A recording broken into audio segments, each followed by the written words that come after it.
Hi lovelies, so it's the day after Valentine's Day when I'm filming this, and I have had yesterday and this morning to kind of sit in my gobsmackedness, and it's all because of her. So this is what happens when a lifelong Barbie collector opens their very first Monster High doll, their very first Draculaura, and what happens is you enter this incredible twilight zone of realization of just how amazing this doll range is. Oh my god, I've been blown away.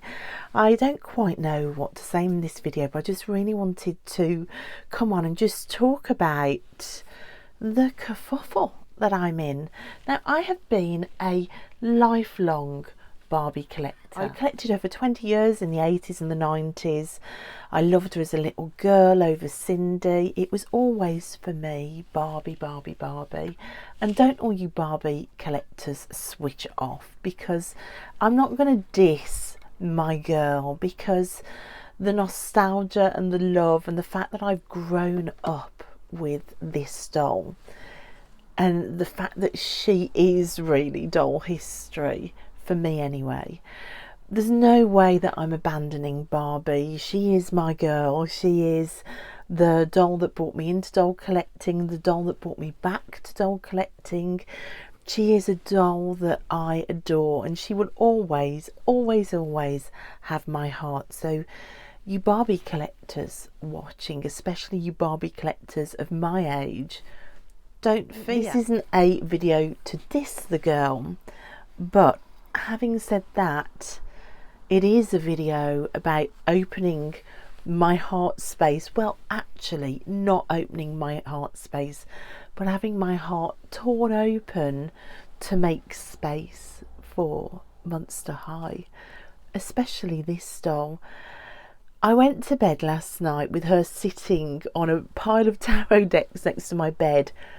And just in that sentence, we've got the word sitting.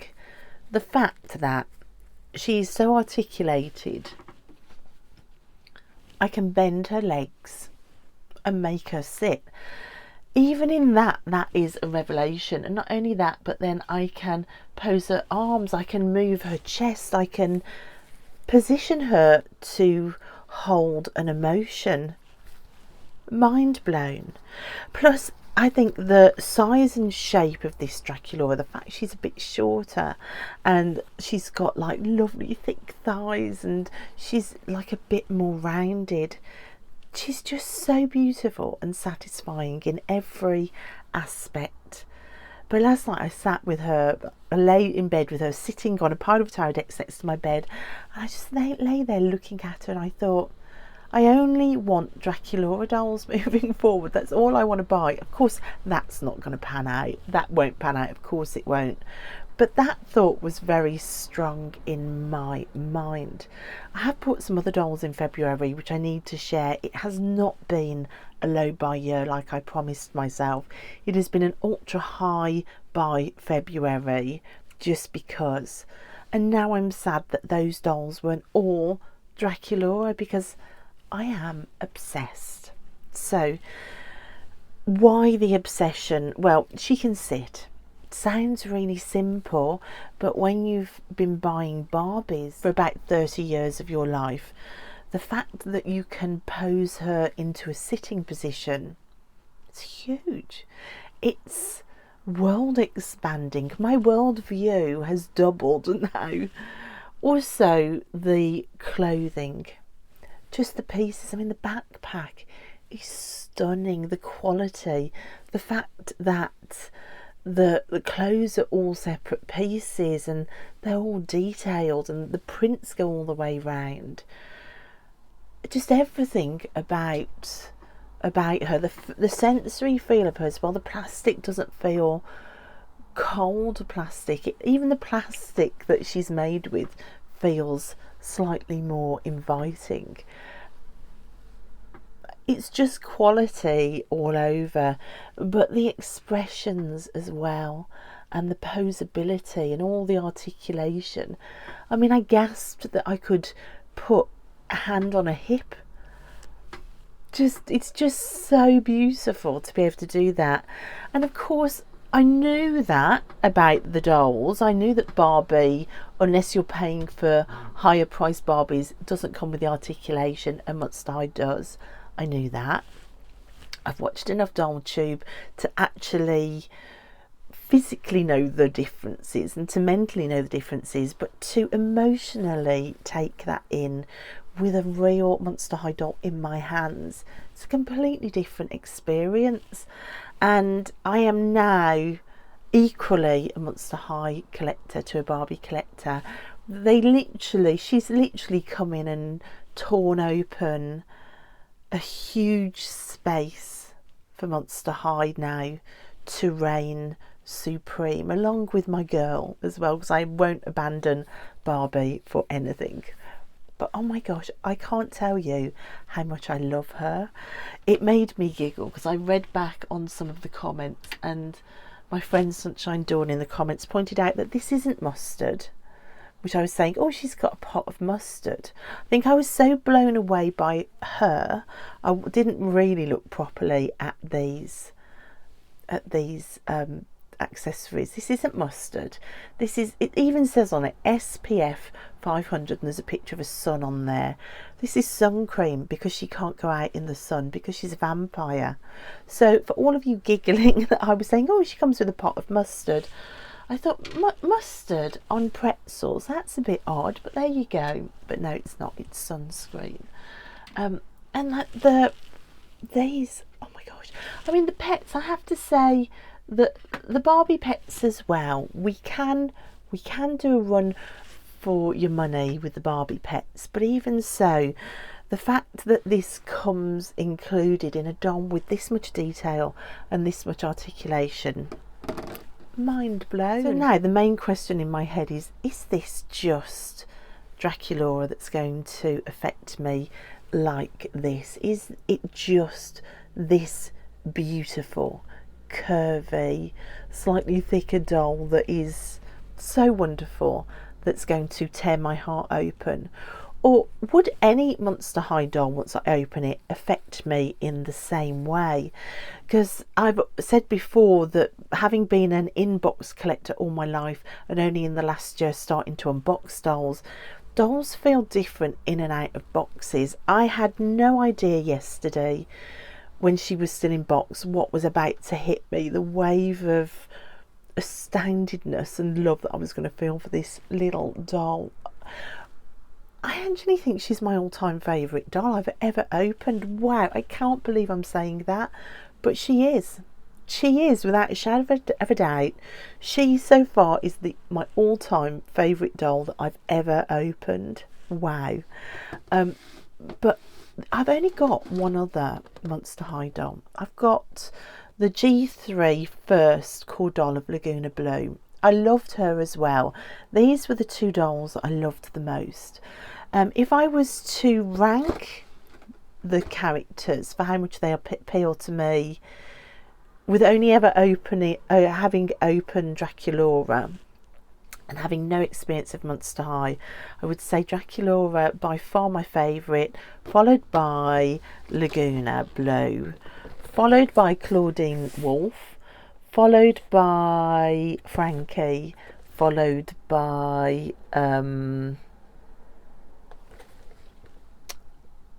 I've forgotten even what she's called. This is how new to Monster High I am. Oh my gosh, what's she called? The one that looks Egyptian. You're all screaming it. Oh, well, I'm just going to sit in being a real Monster High newbie for you all. So that's what I'm uniquely bringing to Doll Tube.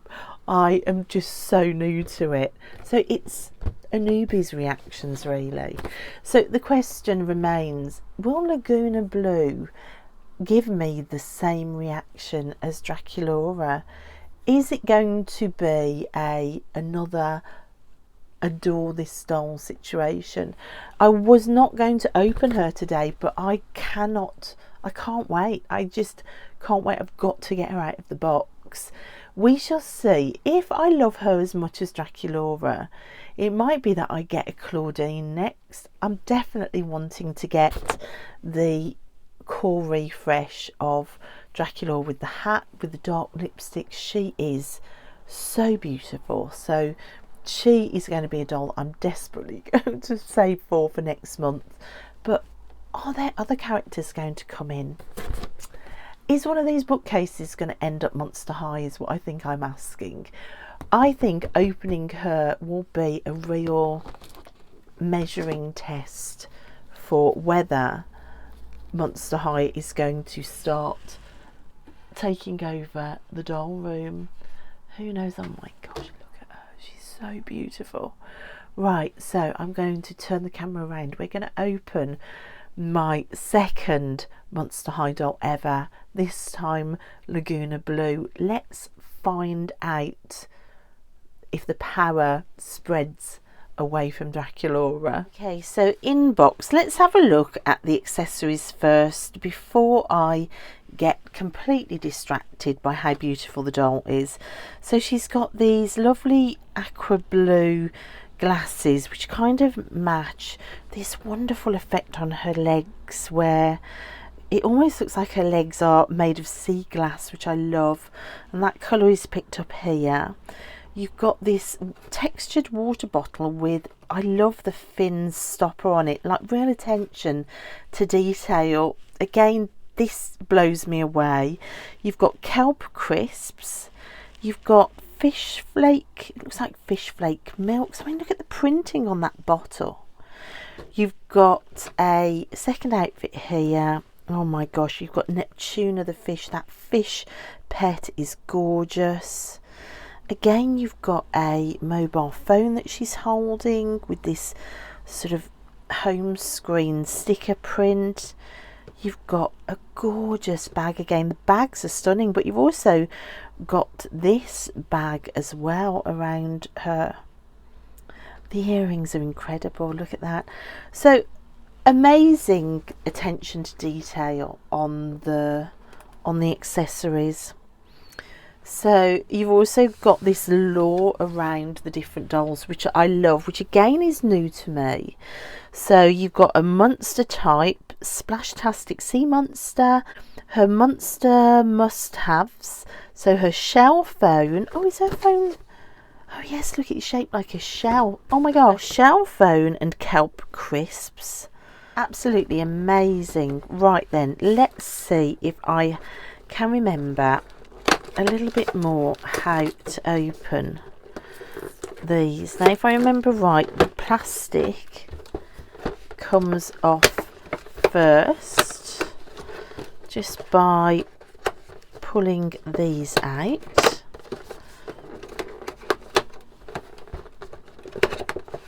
And that should be the plastic off,